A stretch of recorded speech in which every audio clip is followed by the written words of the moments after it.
ये है माँ मीनाक्षी, वो देवी जिन्होंने पूरी दुनिया को जीतने के बाद सीधे स्वर्ग और वैकुंठ पर हमला बोल दिया, इंद्र को हराया, देवताओं को घुटने टेकने पर मजबूर कर दिया और यहाँ तक कि भगवान विष्णु के धाम को भी अपने अधीन कर लिया। और फिर अपनी सेना लेकर वो कैलाश पर्वत पहुंच गईं, साक्षात महादेव को ललकारने। लेकिन जैसे ही उन्होंने भगवान शिव पर अपनी तलवार उठाई, एक चमत्कार हुआ और उनके शरीर का तीसरा स्तन गायब हो गया। आखिर 3 स्तनों के साथ पैदा होने वाली यह राजकुमारी कौन है और क्यों भगवान शिव को इनसे शादी करने के लिए धरती पर आना पड़ा? कहानी शुरू होती है दक्षिण भारत के पांड्य साम्राज्य से। राजा मलयध्वज के कोई संतान नहीं थी। दरअसल राजा की पत्नी रानी कांचनमाला ने पिछले जन्म में माता पार्वती की घोर तपस्या की थी और उन्हें बेटी के रूप में पाने का वचन लिया था। भक्त का वचन निभाने के लिए स्वयं माता पार्वती ने कैलाश छोड़ दिया। राजा ने एक विशाल यज्ञ किया और उसी पवित्र अग्नि से 3 साल की कन्या प्रकट हुई। वह देवी की तरह सुंदर थी, लेकिन उसे देखकर राजा रानी के होश उड़ गए, क्योंकि उस कन्या के शरीर पर 3 स्तन थे। राजा इसे अनर्थ मानने ही वाले थे, तभी आकाशवाणी हुई, हे राजन, डरो मत, ये साधारण बालिका नहीं है, ये साक्षात शक्ति है। इसे एक योद्धा की तरह पालो।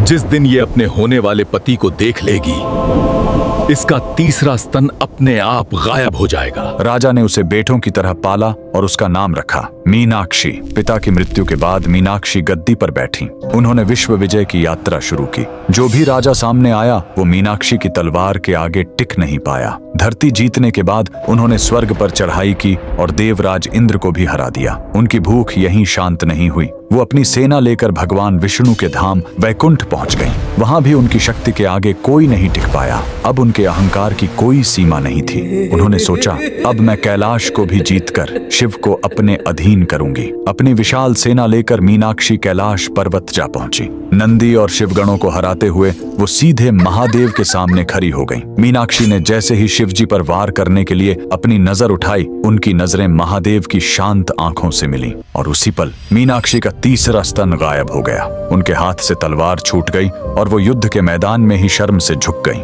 भविष्यवाणी सच हो चुकी थी। वो समझ गईं कि यह साधारण योगी नहीं, बल्कि उनके स्वामी हैं। महादेव ने मुस्कुराते हुए कहा, देवी, तुम्हारा जन्म ही मुझसे मिलन के लिए हुआ है।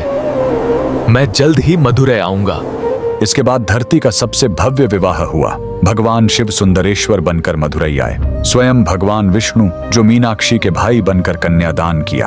आज भी मधुरै का मीनाक्षी अम्मन मंदिर उसी शक्ति का प्रतीक है। वहां आज भी पहले रानी मीनाक्षी की पूजा होती है और बाद में भगवान शिव की। नारी शक्ति के इस अद्भुत रूप के लिए कमेंट में लिखें, जय मां मीनाक्षी।